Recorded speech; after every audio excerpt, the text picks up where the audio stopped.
ఈరోజు ముఖ్యమంత్రి జగన్ మోహన్ రెడ్డి గారు అంబేద్కర్ గారి విగ్రహాన్ని జాతికి అంకితం చేస్తున్నారు.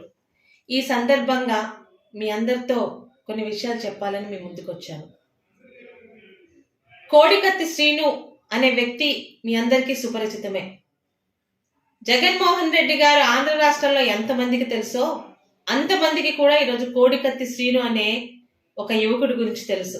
ఈ రోజు ఎందుకు ఆ యువకుడి గురించి చెప్తున్నానంటే, బలహీన వర్గాల్ని, దళిత వర్గాలున్న అన్నదమ్ములు, వాళ్ళ గురించి నేను చాలా చేస్తున్నానని చెప్పి మాయ మాటలతో మోసపుచ్చుతున్న జగన్మోహన్ రెడ్డి గారి అధికారానికి మొట్టమొదటి బలైన ఒక బలి పశువు కోడికత్తి శ్రీను కూడా ఈరోజు దళితుడే.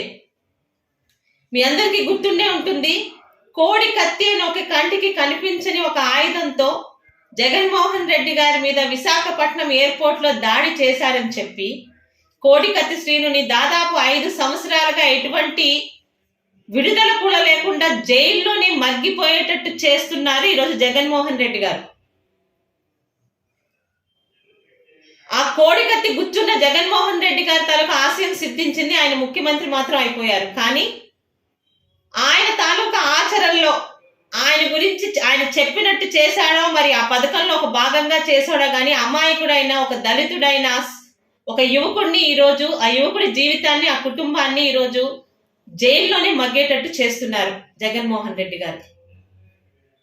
ఈరోజు అంబేద్కర్ గారు ఒక జాతికి మాత్రమే పెద్ద కాదండి, ఆంధ్ర రాష్ట్రంలో భారతదేశంలో నివసిస్తున్న ప్రతి ఒక్క భారతీయుడికి ఆయన ఆద్యుడే, పూజనీయుడే.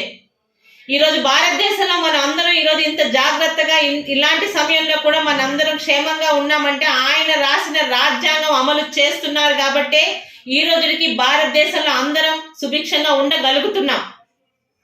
అలాంటి పెద్దలు అంబేద్కర్ గారిని ఒక జాతికి, ఒక మతానికి దయచేసి ఒక్క జాతికి అంకితం చేయకండి.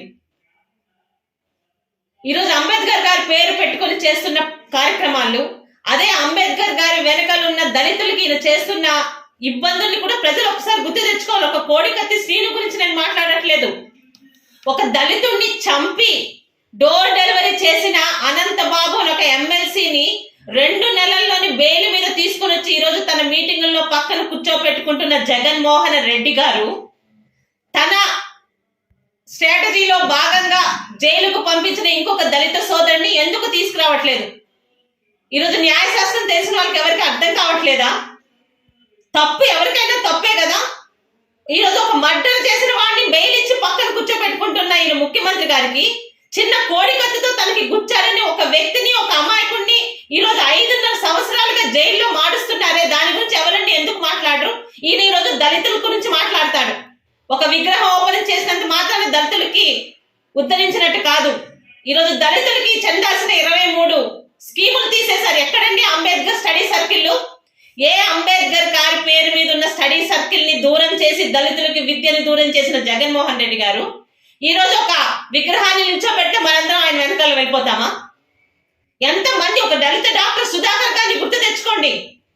రాష్ట్రంలో ఎంతమంది దళితులను ఊచకోత కొట్టారో ఈరోజు వివరాలు ఇమ్మంటే మీకు ఇస్తాము. ఇవన్నీ మర్చిపోయి ఎన్నికల ముందు ఈరోజు డ్రామాలు ఆడుతుంటే మనందరం అమాయకంగా మళ్ళీ మోసపోవడానికి రెడీగా ఉన్నామా? ఈరోజు ఏ పార్టీ వాడన్నా కావచ్చు, జగన్మోహన్ రెడ్డి గారి పదవిలోకి రావడానికి సహకరించి బలి పశువుగా మారిపోయి ఈరోజు జైల్లోనే మగ్గిపోతూ ఇంకా రేపేళ్ళుండ జైల్లోనే ప్రాణాలు తీసేస్తారేమో అనే సందేహం కూడా కలుగుతూ ఈరోజు తనని బయటకు తీసుకురండి అని జైల్లో నిరాహార దీక్ష చేస్తున్న ఒక ఆంధ్ర రాష్ట్ర యువకుడు, ఒక దళిత సోదరుడు అయిన కోడికత్తి శ్రీనుకి ఈరోజు మానవీయ కోణంలో మనందరం కూడా ఆయనకి బయటికి విడుదల చేయాలని, బయటికి రావాలని, ఆయనకి మద్దతు తెలపాలని కోరుకుంటూ జగన్మోహన్ రెడ్డి గారే ఈరోజు రాష్ట్రాన్ని కులాల వారిగా, మతాల వారిగా, ప్రాంతాల వారిగా విడదీసి పబ్బం గడుపుకుంటున్నాడన్న విషయం మనం ఈరోజు గమనించుకోకపోతే రేపు ఉదయం మన భవిష్యత్ తరాలకి చెప్పుకోవడానికి కూడా భవిష్యత్తు ఉండదని ఒక తల్లిగా, ఒక ఆంధ్ర రాష్ట్ర పౌరురాలిగా ఈరోజు అంబేద్కర్ గారిని రాజ్యాంగ కర్తగా గౌరవిస్తున్న ఒక మహిళగా మీ అందరికీ చెప్తున్నానండి. ఇట్లు మీ సోదరి గౌతమి.